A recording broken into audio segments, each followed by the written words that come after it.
Hi everyone. Firstly thank you ఇక్కడికి వచ్చినందుకు. చాలా షార్ట్ నోటీస్లో నాకు బిగ్ బాస్లో ఉన్న రోజులు మీరు చాలా ఆదరించిండ్రు అండ్ అందుకే ఇంపార్టెంట్గా నేను ఫ్యాన్స్ మీట్ పెడదామని అనుకున్నా. అంటే చాలామంది మెసేజ్ చేసిండ్రు, చాలా టౌన్స్ నుంచి నేను అందరినీ కలవలేకపోవచ్చు ఇప్పుడు ప్రస్తుతానికి, కానీ అందరినీ కలుస్తా స్లోగా.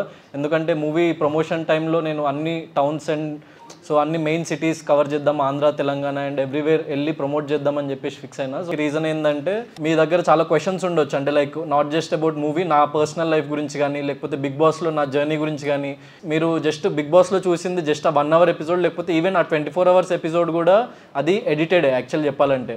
యాజ్ అన్ ఇన్సైడర్ నాకు లోపల ఏమేమి జరిగిందో నా ఒక్కడికి తెలుసు, నాకు అంటే వేరే కంటెస్టెంట్స్కి, నాతో ఉన్న వేరే కంటెస్టెంట్స్కి తెలుసు. కొన్ని అవన్నీ బయటికి రాకపోవచ్చు. సో మీకు చాలామందికి కొన్ని బర్నింగ్ క్వశ్చన్స్ ఉంటాయి దాని గురించి, అక్కడ ఎట్లా పోర్ట్రే అవుతుంది బయటికి, అవన్నీ చాలా విషయాలు అక్కడ బయట మీకు తెలిసింది 50% ట్రూత్ అనమాట. సో ఆ 100% ట్రూత్ని మీకు మీ ముందు చెప్పాలి నేను ఫస్ట్ టైం అని చెప్పేసి నేను డిసైడ్ అయినా బిగ్ బాస్ గురించి కానీ నా జర్నీ గురించి. సో మీకు అట్లాంటి క్వశ్చన్స్ ఏమైనా ఉంటే ప్లీజ్ ఆస్క్ క్వశ్చన్స్. నేను 100% నా ఆనెస్ట్ ఒపీనియన్ అండ్ ఆన్సర్ ఇస్తాను మీకు.